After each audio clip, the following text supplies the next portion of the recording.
안녕하세요. 전국의 학생 여러분, 맹은지 선생입니다. 와, 이번 시간엔 현대시 마지막인데 드디어 현대시의 마지막까지 왔어요. 우리가 지금 9강이죠. 이제 다음 시간부턴 3문인데 현대시에 이제 8강 정도를 한 셈이죠. 처음에 오리엔테이션이었으니까. 이 8강 정도를 하면서 우리가 뭘 가지고 가면 될까?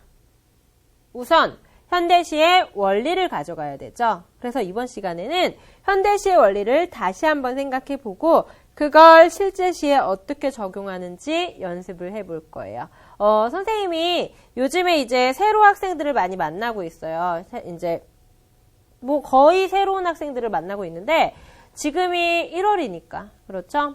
새로 이제 개강도 하고 만나고 그러는데 어제 만난 학생은 아예 공부를 싫어하는 거야. 국어 공부 자체를 싫어하고 안 하고 그랬던 학생이었는데 이제 어제 현대시 수업을 하면서 어떻게 찾을 수 있는지 차근차근 알려주고 실제 문제를 풀어보라고 했어요. 근데 그 전에는 웬만하면 거의 다 틀리던 학생이 이제 원리를 알고 그 원리대로 차근차근 풀어나가니까 12문제를 풀었는데 그 12문제를 다 맞은 거야. 그래가지고 학생이 기뻐가지고 선생님 감사합니다 이러는데 앞머리를 이렇게 자르고 남학생인데 이렇게 자르고 선생님 정말 감사해요 막 이러는데 정말 귀엽더라고.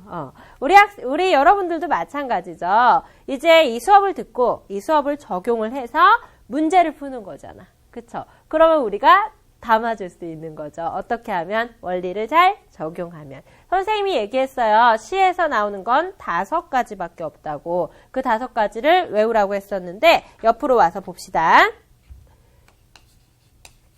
현대시도 그렇고요. 그 다음에 고전시도 마찬가지고요. 원리가 있어요. 첫 번째 화자의, 두 번째 머릿속 생각을, 화자의 생각을, 세 번째, 시의 언어인 시말, 시의 언어, 시말, 시어, 식구의 의미, 시어로, 시말로 표현한 마지막 5번째, 노래라고 했었죠. 그래서 얘네 전체 다 합해서 종합 감상 문제까지. 다시 얘기해서 이 전체를 물어보는 감상 문제. 이거 다 할 수 있어요? 물어보는 문제. 까지 나오는 거예요. 됐죠? 화자와 관련돼서는 제일 먼저 찾아야 될 거예요. 화자는 있을 수도 있고 없을 수도 있어. 화자가 있을 때에는 화자는 말하는 이죠. 이 말하는 이의 생각이나 그리고 정서 그리고 태도가 중요한 거죠. 화자가 있을 경우에 그리고 화자가 없을 경우에 시에서 중요한 게 달라지는데 화자가 없을 경우에는 시에서 뭘 말하고 있는지 그 대상이 중요해요. 그래서 화자가 있을 경우에는 화자의 생각을 찾고요. 만약에 화자가 없을 경우에는 대상의 성격, 속성, 얘가 어떤 특징이 있는지 찾으면 되는 거죠. 그 다음에 화자의 생각을 찾을 때는 화자의 정서와 관련된 문제, 화자의 태도와 관련된 문제까지 나올 수 있죠. 그 다음에 여기에는 플러스 이미지, 심상 했었죠. 공감각적 심상.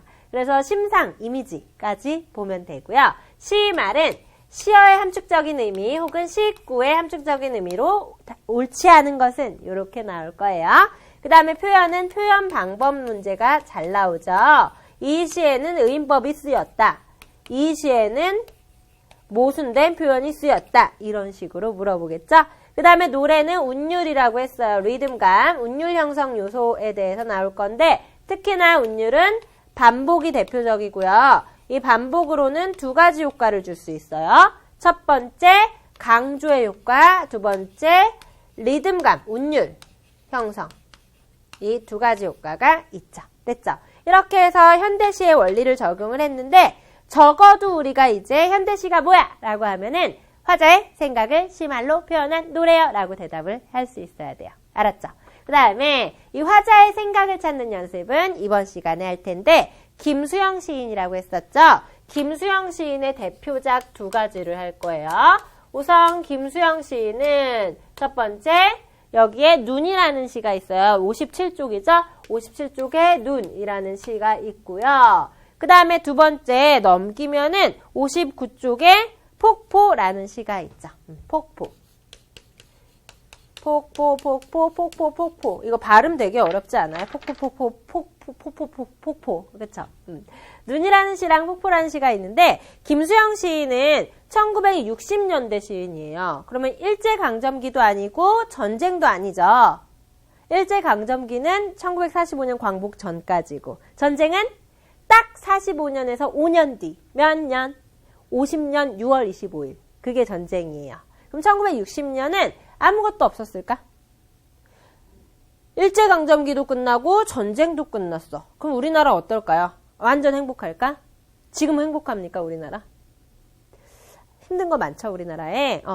일제강점기 끝나고 전쟁도 끝났지만 굉장히 많이 혼란스러웠어요. 그때 당시에 독재 정권이 되게 많이 있었어. 그래서 이 김수영 시인이 시를 썼던 이 당시에는 1960년대 현실이 굉장히 혼란하고 복잡했던 시대인데, 김수영 시인은 약간 의리파였어. 의리파여서 현실에 뭔가 참여하고 싶어하고 뭔가 현실을 개혁하고 싶어하는 마음이 크셨어요. 그래서 1960년대 김수영의 시를 현실에 참여한 시라고 해서 현실 참여 시라고 많이 해요. 그리고 눈이라는 작품, 폭포라는 작품을 썼는데 반복되는 거 많으니까 운율 형성 공부하는데 도움이 많이 될 거예요. 이 눈이라는 시는요, 여러분 주변에 담배 피는 사람들 있죠? 피디님 담배 피세요?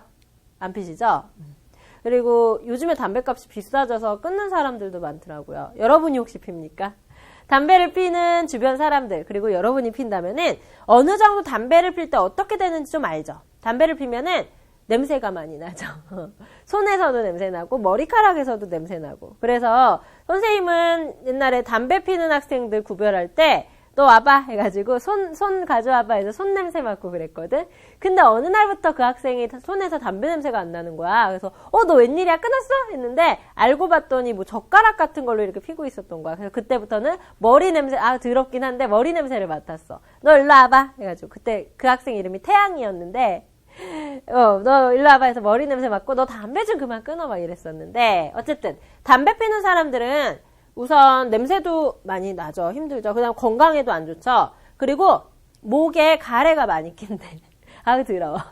그래서 물론 강의를 많이 하는 사람들도 목이 안 좋은데, 김수영 시인은 거의 꼴초셨는데, 이 김수영 시인이 어느 날 이제 집안에서 담배를 피면 좀 그러니까 겨울에 밖에 나간 거야. 이제 집 밖에 나가서 눈이 막 내려서 쌓여있는 데서 담배를 피우신 거지. 근데 담배를 피우시고 있는데 그냥 무의식 중에 그 눈에다가 침을 뱉으신 거야. 근데 침을 뱉었는데 봐봐요. 눈에다 침을 뱉으면 어떻게 될까? 지금 되게 더러운 수업이네. 침을 뱉으면 눈이 쑥 들어가지. 그게 마치 살아있는 것처럼 보이잖아. 안 그래? 눈이 쑥 들어가잖아. 그치? 그게 마치 눈이 움직이는 것 같은 거지. 그리고 가래침을 뱉었더니 쑥 들어가고. 그걸 보고서 시를 쓰신 거야. 실제로. 그래서 현실 참여하는 시를 쓰셨는데, 내용 궁금하지 않아요? 같이 이거를 한번 봐봅시다. 우선 김수영 시인의 눈을 보면은 뭐부터 찾아야 되죠? 화자부터 생각하세요. 화자가 뭔가 머릿속에 생각 덩어리를 가지고 있는 거야. 이 생각 덩어리를 우리한테 딱 내놓는 거죠. 봅시다. 반복돼요. 선생님이 EBS 강의에서도 이 김수영의 눈을 채택해서 같이 강의를 했었는데, 눈은 살아있다. 떨어진 눈은 살아있다. 마당 위에 떨어진 눈은 살아있다. 반복되면서 점점 길어지고 있죠.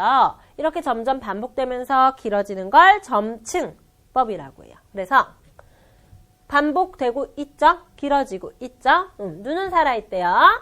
떨어진 눈은 살아있대요. 마당 위에 떨어진 눈은 살아있대요. 여기서 강조하는 건 뭘까? 눈은 살아있다. 제목이 눈이에요. 여기서는 눈이라는 것을 중시하는 거야. 굉장히. 이거는 요 눈이 아니라 내리는 눈이죠. 눈에 눈이 내렸다. 요 눈은 짧게 읽는 거고 내리는 눈은 길게 읽는 거 알아요? 지금은 사실 많이 몰라도 돼요. 근데 선생님 때는 이거 시험에 나왔어. 다음 중 짧게 소리 나는 발음이 아닌 것을 고르시오. 요런 문제. 그래서 눈에 눈이 내렸다. 밤에 밤을 먹는다. 이렇게 외웠어야 됐어. 어쨌든 눈 이거야. 눈. 이 눈이 살아있대요. 이 눈의 속성에 대해서 얘기를 해야 되죠. 이 눈은 살아있대요. 이거 하정우 씨 유행어죠. 살아있네 이거. 눈이 살아있대. 그 다음 갑시다. 기침을 하자. 이것도 반복합니다. 젊은 시인이여 기침을 하자. 눈 위에 대놓고 기침을 하자. 눈 들어 보라고 마음 놓고 기침을 하자. 여기서 반복되는 건 기침이죠. 기침을 계속 하재요. 그럼 기침은 좋을까 안 좋을까? 하자고 하니까 지금 권유하고 있잖아. 우리 같이 기침하자 이러고 있잖아. 그러면 화자 입장에서 기침은 좋은 겁니까? 좋은 거죠. 얘들아 공부하자. 공부가 좋은 거니까 하자고 하는 거죠. 얘들아 놀자. 노는 게 내 입장에서 좋으니까 놀자고 하는 거죠. 마찬가지로 이 화자는 기침이 좋은 거라고 얘기하는 거죠. 그래서 지금 기침을 하재요. 그래서 눈 위에 대고 기침 좀 하자. 기침 좀 하자. 기침 좀 하자 하고 있어요. 그 다음 갑시다. 한 번 더 얘기를 합니다. 눈은 살아있다. 죽음을 잊어버린 영혼과 육체를 위하여 눈은 새벽이 지나도록 살아있다. 한 번 더 또 얘기합니다. 기침하자. 기침하자. 눈 바라보면서 가슴에 가래라도 마음껏 뱉자. 마음껏. 그러면은 그 전에는 마음껏 가래를 못 뱉었다는 거죠. 그러면은 이게 조금 어려우니까 조금 더 쉽게 생각을 해봅시다. 우선 눈은 살아있다고 했었어요. 뭔가 우리의 정신은 살아있어 이런 거 같지 않아요? 현실 참여시잖아요. 김수영 시인은 의지가 강한 시인이라고 했었고 이제 정부에 불만이 많잖아. 사실 사람들이 정부의 정책이나 아니면은 뭐 이때 당시에는 독재 정권이 심했으니까 불만이 많은 거죠. 당연한 거고. 그래가지고 이거 마음에 안 드는데 우리는 지금 살아있는데 왜 이러지? 이러는 거지. 눈은 살아있다고 했어. 그 다음에 기침을 하자라고 했어. 기침을 하자라고 했어. 기침이라도 하자. 이런 거라도 해야 되지 않냐? 얘기를 하는 거죠. 그쵸? 기침하자, 기침하자, 기침하자 하고 있어. 그 다음에 여기에서 뭔가 기침하자는 거는 뭔가 할 얘기 좀 하자. 마음껏 뭔가 하자라는 거야. 그 다음에 여기에서 가래를 뱉자라고 했었죠. 그래서 가래까지 나왔어. 이 가래는 뭔가 안 좋은 것 같죠? 그러니까 이런 얘기라고 생각하면 돼. 기침을 하자는 뭔가 소리 내자. 우리도 민중들이 소리를 내서 뭔가 바꿔보자 세상을 이거라고 생각하면 되고 기침은 그렇게 더럽진 않잖아. 가래 같은 경우에는 소리 내자 보다 뭔가 토해내보자. 내적 불순물을 꺼내놔서 버려버리자. 비양심을 버리자.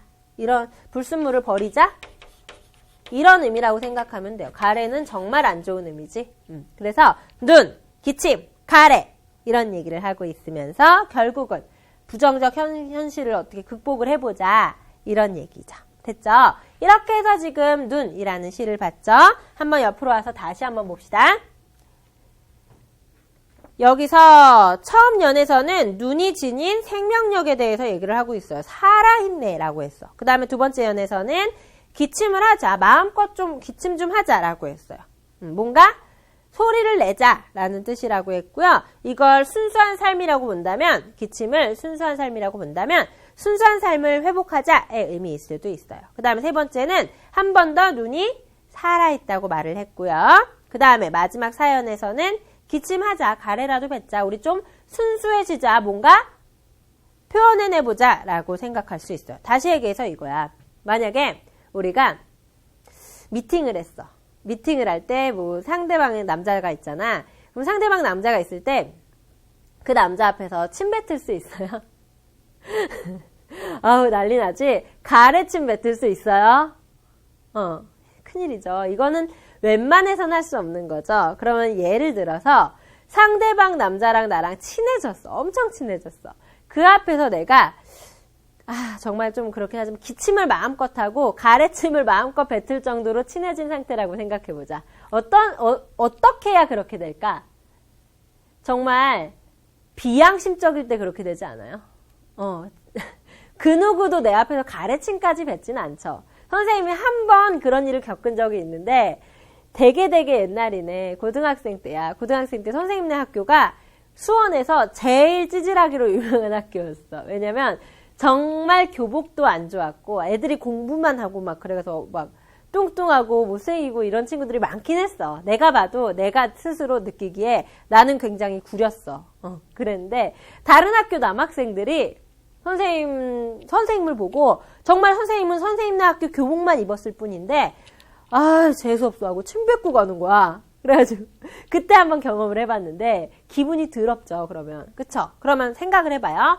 마음껏 기침을 하고 가래침을 뱉을 수 있을 정도의 상태는 애들아 서로 막 진짜 안 볼 상태 이런 것보다 진짜 순수한 상태라고 생각해봐. 그러면 조금 이해되지 않아요? 내가 애기야. 한 2살 정도 됐어. 3살, 2살, 3살. 그러면은 마음껏 콧물도 흘리고 기침도 하고 침이 나온다면 다 질질질 흐르고 이러지 않아요? 그쵸? 다시 얘기해서 눈은 살아있어. 기침하자, 가래 뱉자 이거는 순수해지자 이런 뜻일 수도 있는 거죠. 이해됐어요? 그래서 지금 눈은 살아있다라고 하면서 눈에 대해서 얘기를 하고요. 결국은 순수함이라고 생각하면 좀 편할 것 같아. 그래서 여기서 우선 시어의 의미를 봅시다. 눈은 순수함이고 그 다음에 기침을 하자는 건 뭔가 마음껏 소리를 내보자. 뭔가 내가 얘기를 해보자 해서 소리 내자 정도로 얘기를 하면 되고요. 그 다음에 가래라도 마음껏 뱉자는 가래는 불순한 것은 뱉어서 순수한 것으로 덮어버리자 정도로 얘기를 하면 되겠죠. 그쵸? 어쩌면 선생님이 김수영 시인을 몰라서 하는 말인데 어쩌면 그냥 김수영 시인은 신기해. 눈에 이렇게 침이 쏙 들어가네 하면서 눈이 살아있는 것 같아. 눈한테 기침해봐. 눈한테 가래 뱉어봐. 어떻게 되나? 이런 식의 생각으로만 시를 썼을 수도 있다. 사실은. 근데 이걸 해석하는 사람이 이렇게 하는 걸 수도 있고 모르는 거야 사람 일은.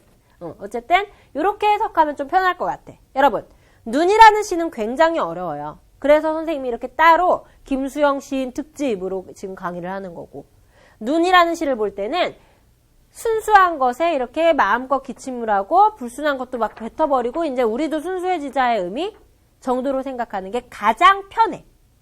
됐죠? 그래서 여기에서는 눈, 기침, 가래의 의미를 했고요. 그 다음에 눈과 가래는 뭔가 어느 정도 대립이 되고 있는 것 같죠? 그래서 여기에서는 대조, 대립의 시어가 보이고 있어요. 그러면 핵심 정리의 주제를 볼까요? 언제나 그렇듯이 주제는 어려워요. 이 어려운 거 그대로 이해하지 마세요. 보자. 순수하고 가치 있는 삶에 대한 소망. 그리고 부정적 현실에 대한 극복 의지. 어떻게 뭐라고 했죠? 눈이 살아있다고 표현하면서 기침과 가래를 마음껏 뱉고 싶어 한다. 다시 얘기해서 순수한 걸 좋아하면서 내 마음속에 뭔가 안 좋은 걸 다 꺼내버리고 싶어 한다. 그리고 여기에서는 극복하고 싶어 한다 라고 보면 되는 거죠. 특징 1. 눈과 가래의 기침의 대립적 이미지의 구조. 청유형 어미 반복 사용. 청유형 어미가 뭘까? 청유. 우리 하자. 공부하자. 뭐뭐 하자. 이게 청유예요. 청유. 명령형 어미는 공부해. 밥 먹어. 이게 명령이고 청유형은 공부하자. 밥 먹자. 이런 거죠. 남학생들은 여자친구 사귈 때 좀 청유형 어미로 말하는 습관이 필요한 것 같아.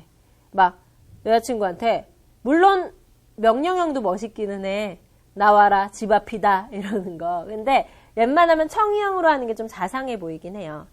우리 밥 먹자. 우리 언제 볼까? 하면서 우리 그러면 영화 보자. 이런 식으로 얘기하는 거. 약간 오글거릴 수 있는데 이런 걸 청유형이라고 해요. 다시 청유형이 뭐라고요? 뭐뭐 하자. 여기선 청유형 어미를 썼어요. 그러면 뭐가 좋대요? 의지가 어느 정도 보인대요. 공부하자. 의지 어느 정도 보이죠? 그 다음에 세 번째, 동일한 문장의 반복과 변형을 통해서 점점 시상이 점층적으로 되고 있대요. 무슨 말이에요? 점점 커진다는 거죠. 점점 커진다는 거예요. 여기서는 1년만 봐도 알 수 있죠. 점점 길이가 길어지잖아. 똑같은 문장인데도. 그쵸? 점층이라고 해요. 2번 주요 내용 정리에 우선 시어의 의미의 기침은요. 고여있는 불순한 것, 소리를 내자 정도고요. 젊은 시인은요. 순수한 사람, 정의로운 사람 정도로 생각을 하고요. 죽음을 잊어버린 영혼과 육체를 위하여 이거는 죽음을 잊을 정도로 순수한 사람을 위해서 애기 같은 사람을 위해서 라고 생각하면 돼요. 이 마라니 화자의 상황은 어떨까요? 젊은 시인에게 기침을 하자고 요구하고 있는 상황이죠. 다시 얘기해서 눈처럼 순수했으면 좋겠다. 정의로웠으면 좋겠다. 순수 혹은 정의를 꿈꾸는 사람이라고 보면 돼요. 그러면 이 화자는 현실에 대해 어떤 입장일까? 현실에 대해서 비판, 부정적으로 보고 있는 사람이겠죠? 여기까지 잘 됐어. 그 다음 갑시다. 세 번째 표현상 특징을 보면요. 또 반복됩니다. 대립적 의미로 눈과 기침, 눈과 가래의 대립적 의미가 나타나 있다고 지금 58쪽에 써있죠. 그 다음에 1년, 3년에서는 눈은 살아있다 얘기를 하고 있어요. 그 다음에 2년, 4년에서는 가래 혹은 기침을 얘기하고 있죠. 그래서 두 번째로 식구의 점층적 반복, 확장이 보인다고 하는데 계속 선생님이 얘기합니다. 점점 길어지면서 반복된다고. 그건 어떤 효과가 있죠? 두 번째 줄, 동적인 운율감, 리듬감을 주면서 반복이잖아. 반복은 리듬감을 주죠. 의미를 점층적으로 강조하는 효과가 있다. 늘 똑같아요, 여러분. 언제나 그렇지만 여기서는 점층적 반복이래요. 근데 이 점층적 반복은 어떤 효과가 있대? 언제나 얘기하지만 반복은 강조해요. 그 다음에 운율, 리듬감을 줘요.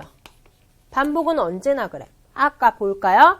노래의 운율의 반복은 강조와 리듬감을 준다. 운율감을 준다. 써있잖아. 그죠? 이렇게 해서 지금 반복은 이렇게 되어 있고요. 우리가 윤동주 시인의 서시를 배웠죠. 그래서 파일에는 서시와 비교를 한번 해봤는데 볼까요? 윤동주 시인의 서시는 일제강점기의 작품이죠. 그 다음에 김수영 시인의 눈은 1960년대 작품이죠. 한번 볼까요? 서시는 식민지 상황에, 일제 식민지 상황에 처해 있는 지식인의 도덕적 순결성에 대한 고뇌. 난 지식인인데 왜 도덕적으로 이렇게 나쁜 것 같지? 하는 고뇌와 그것을 극복하려는 의지를 드러낸 시로 순수한 내면의식과 삶의 자세를 지향한다는 점에서 공통적이다. 아, 내가 순수하게 살아야 되는데, 현실에 참여해야 되는데, 비판해야 되는데, 나 왜 이러고 있지? 공통점. 하지만 서시가 정신의 성찰에 의한 내 마음의 변화를 시도한다면 이 시는 기침을 한다. 다시 얘기해서 적극적이다, 구체적이다 라는 행위를 제시하고 있어요. 그래서 그런 차이가 있어요. 지금 눈이라는 시를 했고요. 결국은 이 눈이라는 시는 굉장히 어려운 시야. 눈이라는 시어의 속성이 있을 거야. 이 시어가 중심 소재, 제재잖아. 이 시어가 어떤 의미인지 이 시어의 속성을 밝히는 게 이 시의 핵심이었어요. 그쵸? 그 다음에 폭포라는 시를 볼 텐데 폭포가 뭔지 알죠? 본 적 있죠? 선생님이 어디더라? 파주인가? 포천 이동갈비. 그렇죠? 포천에 그 갈비집을 옛날에 간 적이 있는데 갈비집 중에 폭포갈비라는 갈비집이 있었어. 그래서 왜 폭포갈비지? 하고 들어갔더니 갈비집 안에서 앞에 폭포가 엄청 장황하게 막 보이는 거야.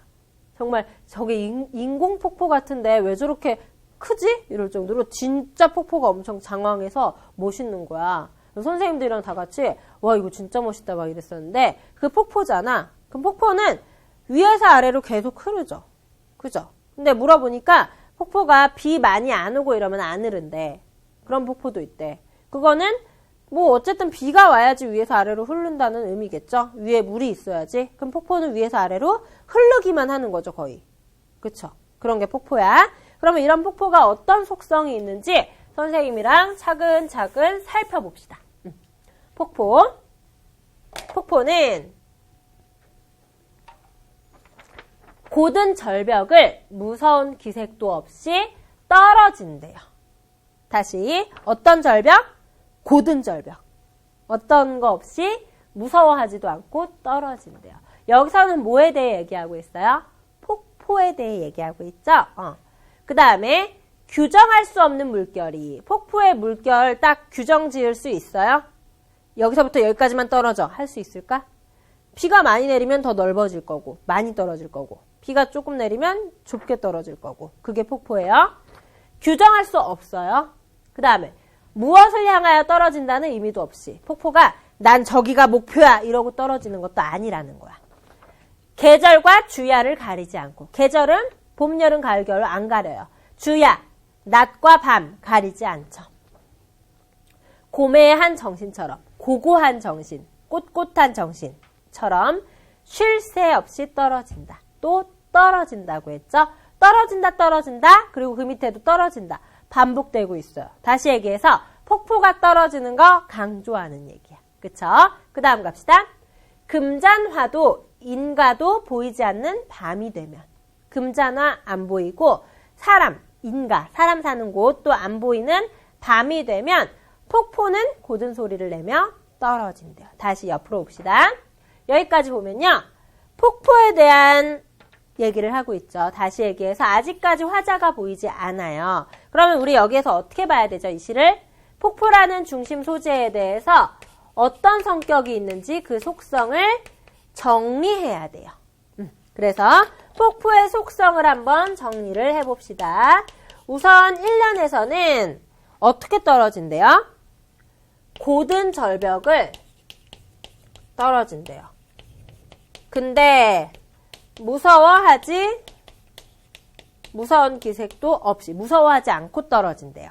그 다음에 2연에서 봤더니 2연에서는 규정할 수 없는 물결이 의미도 없이 계절, 주야 가리지 않고 고매한 정신처럼 쉴 새 없이 다시 얘기해서 규정할 수 없고 그 다음에 뭘 향해 떨어지는지 그런 떨어지는 의미도 없이 그리고 계절, 주야 가리지 않고 그러니까 뭔가 아무것도 가리지 않고 매일매일 쉴 새 없이 그 다음에 마지막으로 고매한 정신처럼 쉴 새 없이 그냥 떨어진대요. 그 다음에 세 번째 금잔화도 보이지 않는 밤이 되면 다시 얘기해서 밤이 됐어. 밤이 되면 어떻게 된대요? 고든 소리 내며 떨어진대요. 고든 소리 내며 이렇게 해서 결국은 또 셋 다 똑같지만 떨어진다고 했어요. 그럼 봅시다. 좀 더 크게 확장해서 생각해 봅시다. 폭포는 고든 절벽도 무서워하지 않는데요. 그냥 떨어진대요.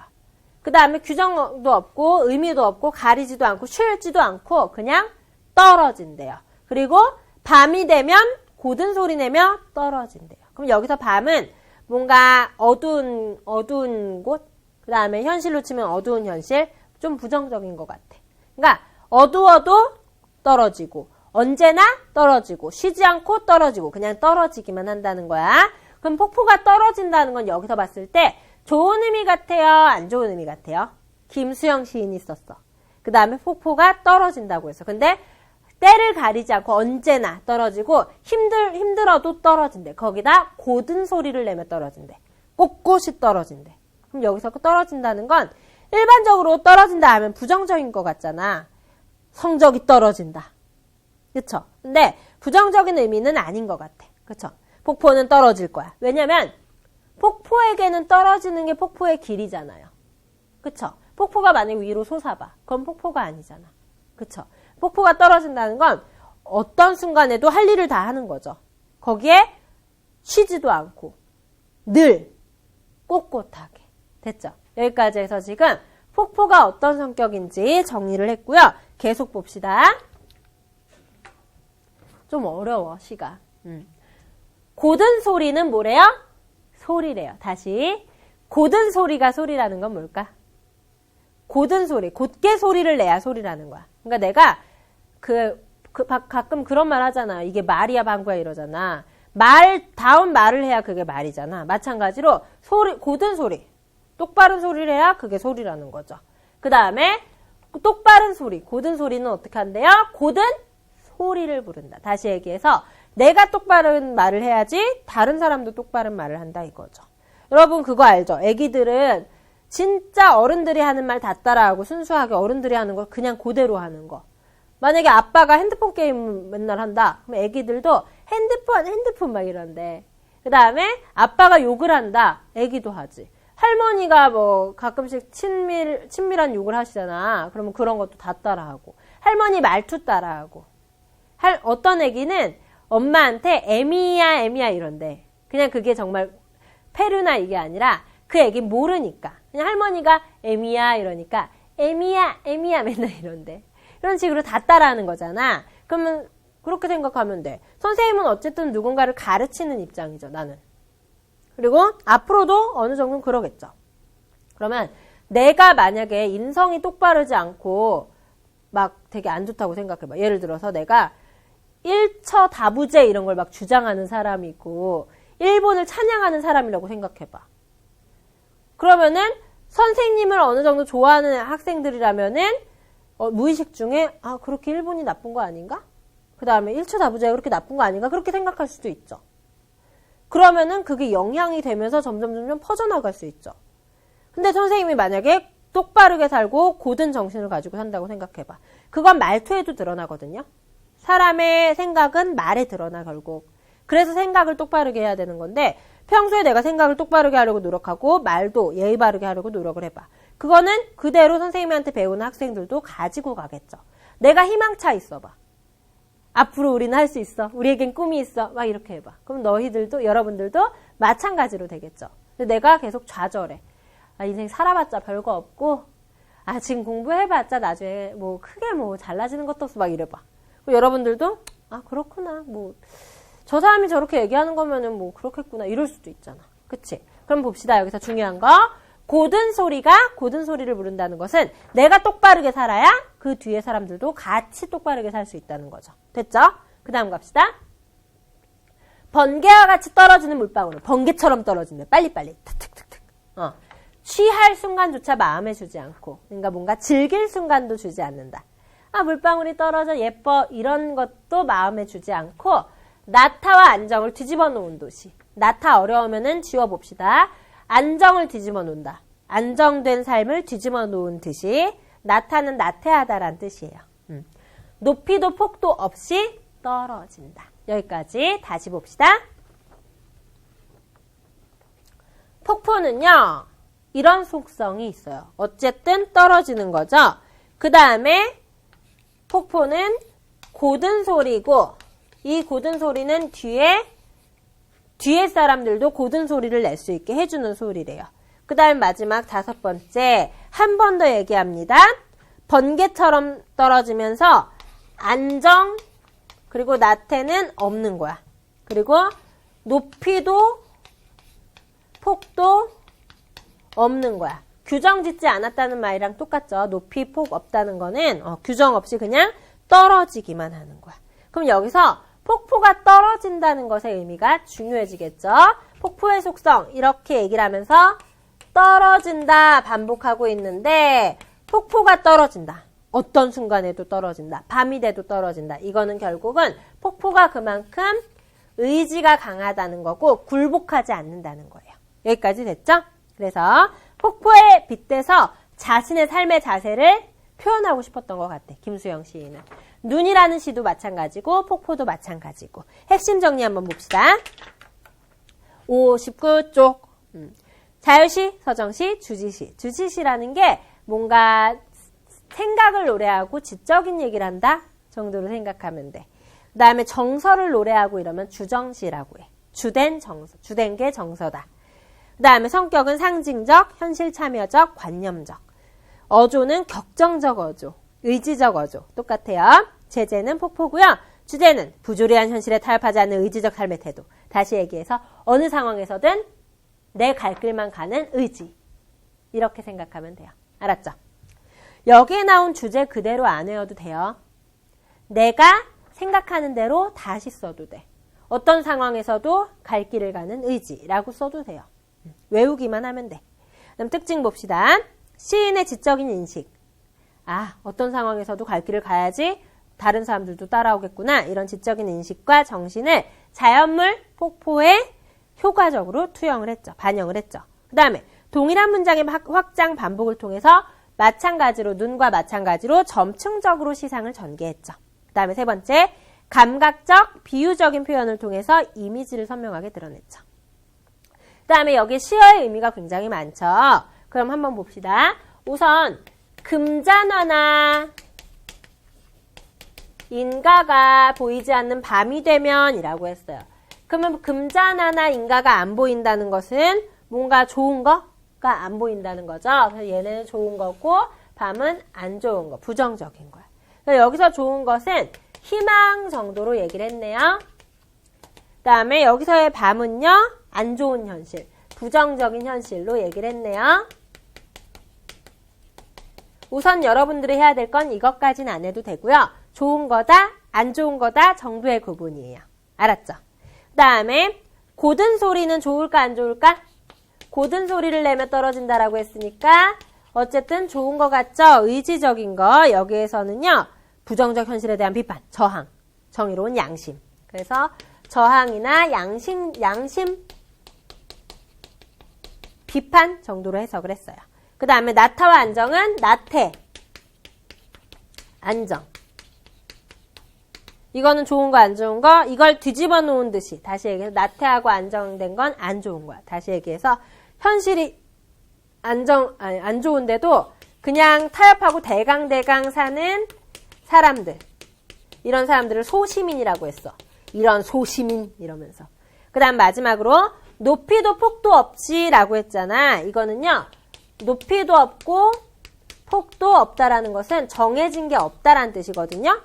결국은 여기에서는 어떻든 간에 치열하게 저항한다는 뜻이야.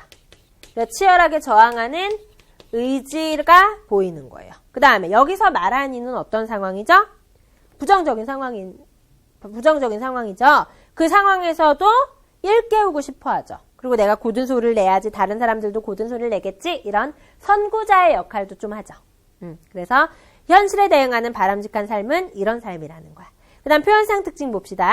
고든 소리나 떨어진다를 반복하고 있습니다. 반복은 운율 형성, 강조였었죠. 여기서는 주제 강조, 통일감, 운율 형성 세 가지가 있습니다. 그 다음에 X파일에 시인의 의지가 어떻게 폭포에 나타나는지 한 번 더 정리를 해줬어요. 무서운 기색도 없이, 규정할 수 없는 물결이, 이런 거 선생님이 정리했었죠. 이런 모든 것들이 두려움 없이, 힘차게, 변함없이, 강렬하게, 안주하지 않고 이런 뜻이에요. 다 선생님이 정리를 해놨으니까 한번 훑어보고요. 이렇게 김수영 시인의 눈과 폭포를 했는데 이 시는 사실 현대시의 원리를 적용할 때 조금 힘들었지만 어떻게 정리를 하면 되냐면요. 눈이나 폭포라는 중심 소재가 분명히 나와 있죠. 이 소재가 어떤지를 정리하면 돼. 다시 얘기해서 속성이 어떤지를 정리하면 되는 거죠. 눈은 살아있다고 했어요. 기침은 마음껏 하고 싶어 했어요. 가래는 마음껏 뱉고 싶어 했어요. 다시 얘기해서 순수하고 정의로운 걸 추구하는구나, 이 눈을 좋아하는구나 라고 해석을 하면 돼요. 폭포는 어떤 상황에서도 떨어진다고 했어요. 그러면은 나도 그렇게 됐으면 좋겠다는 뜻이잖아. 그래서 폭포의 성격, 속성, 특징을 정리를 해서 나도 저렇게 떨어졌으면 좋겠다. 이 의지가 보인다는 걸 찾아내면 되는 거죠. 이렇게 현대시를 마무리를 할 건데 현대시는 화자의 생각을 시, 말로 표현한 노래라고 했었죠. 이렇게 현대시를 정리하면서 여러분들은 앞으로 이제 현대시 문제를 풀 때는 이 시에서 어떤 문제가 나온 거지? 화자 문제인가? 생각 문제인가? 아니면은 화자의 생각과 관련된 전체 상황 문제인가? 아니면 시말 문제인가? 표현 문제인가? 노래 문제인가? 생각해보고요. 종합감상 문제인가? 생각을 해보면 되고요. 그 중에 이 시에서 딱 필요한 것만 뽑아서 만약에 거기에서 표현을 물어본다. 표현만 보면 되는 거죠. 뽑아서 빠르게 푸는 연습만 하면 돼요. 잘 하고 있고요. 여기까지 이제 개념 정리 확실하게 그리고 실전 연습 확실하게 된 거고요. 이제 문제풀이만 확실하게 하면 되겠죠. 고생 많았고요. 다음 시간부터는 현대 산문인 산문, 소설, 극, 수필 중에서 소설부터 정리를 해볼게요. 고생 많았고요. 마칠게요. 감사합니다.